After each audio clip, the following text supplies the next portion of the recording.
एक बहुत बड़ा बिजनेसमैन एक छोटी सी गांव में जाता है। उसका मकसद होता है कि उस गांव में एक बड़ी सी फैक्ट्री लगानी है। वो एक ऐसी जगह पर पहुंच जाता है जहां पर उसके सामने एक नदी होती है और उस नदी के सामने वो गांव होता है। अब उसके सामने दो रास्ते हैं। पहला ये है कि वो सड़क के रास्ते घूमकर उस गांव तक पहुँचे, जिसमें लगभग 10 घंटे लगेंगे क्योंकि वहां तक पहुंचने का कोई डायरेक्ट रास्ता नहीं है। दूसरा रास्ता ये था कि वो एक नाव में बैठकर नदी के रास्ते उस गांव तक पहुँचे जहां पे 20 मिनट टाइम लगेगा। तो अपना टाइम बचाने के लिए उसने उस नाव के ज़रिए गांव तक पहुंचने का फैसला किया। वो नाव बहुत छोटी सी थी, जिसमें एक तरफ वो आदमी बैठा था जो नाव चला रहा था और दूसरी तरफ वो बिजनेसमैन बैठा था। नाव में बैठने के थोड़ी देर बाद उस बिजनेसमैन ने नाव वाले से पूछा, तुझे पता है तेरी नाव में कौन बैठा है? तो नाव वाले ने बड़े भोलेपन से कहा, नहीं साहब, मैं नहीं जानता। तब बिजनेसमैन ने कहा, अरे तू अखबार नहीं पढ़ता है क्या? मेरी फ़ोटो हर दूसरे तीसरे दिन अखबार में छपती है। तो नाव वाले ने कहा, अरे साहब, मुझे पढ़ना लिखना नहीं आता है। मैं बहुत छोटा सा था जब मेरे पिताजी गुजर गए थे और अपने परिवार का ध्यान रखने के लिए मैं बचपन से ही काम में लग गया, इसलिए मेरा स्कूल बचपन में ही छूट गया था। ये सुनकर उस बिजनेसमैन ने नाव वाले का मजाक उड़ाते हुए कहा, तुझे पढ़ना लिखना भी नहीं आता, ऐसी ज़िंदगी का क्या फ़ायदा? तो ये बातें सुनकर उस नाव वाले को बुरा तो लगा, लेकिन उसने कुछ नहीं कहा।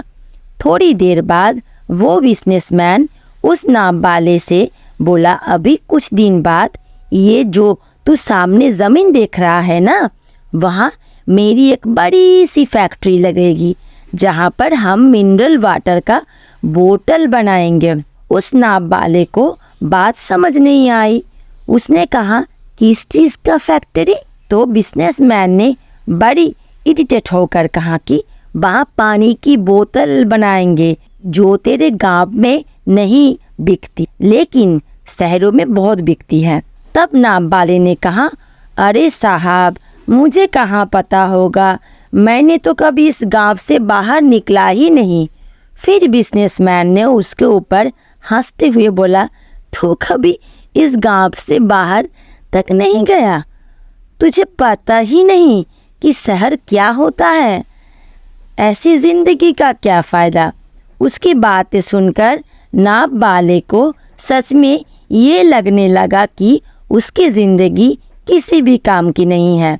ये सोचते हुए उसकी नाव पर से ध्यान हटी और नाव की एक बड़े से पत्थर से टक्कर हो गई, जिसकी वजह से नाव में पानी भरने लगा और नाव डूबने लगा।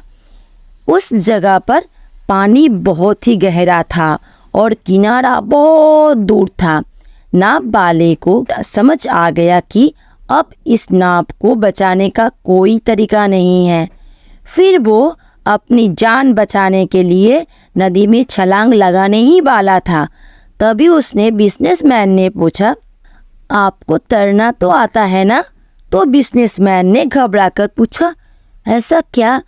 क्यों पूछ रहे हो? मुझे तैरना नहीं आता है। उसकी ये बातें सुनकर नाव वाले को हंसी आ गई और बोले, साहब, आपको तैरना तक नहीं आता, ऐसी ज़िंदगी का क्या फ़ायदा? ये सुनकर उस बिजनेसमैन को अपनी गलती का एहसास हुआ और हाथ जोड़कर उसने नाव वाले से कहा, तुम जो मांगोगे मैं तुम्हें वो दूंगा, बस मेरी जान बचा लो। तो उस नाव वाले ने कहा, अरे साहब, घबराओ नहीं, मुझे सिर्फ तैरना ही नहीं आता है, बल्कि डूबते हुए लोगों को बचाना भी आता है। आप मुझे कसकर पकड़ो, मैं आपको कुछ नहीं होने दूंगा। और फिर उस नाव वाले ने ना सिर्फ अपनी बल्कि उस बिजनेसमैन की भी जान बचाई। तो हमें इस कहानी से एक बहुत बड़ा शिक्षा मिलती है कि ज़िंदगी में कभी किसी की मजाक नहीं उड़ानी चाहिए या अपने से कम नहीं समझना चाहिए किसी को, क्योंकि हमें नहीं पता कि कब, कहाँ और कैसे किसकी ज़रूरत पड़ जाए। धन्यवाद।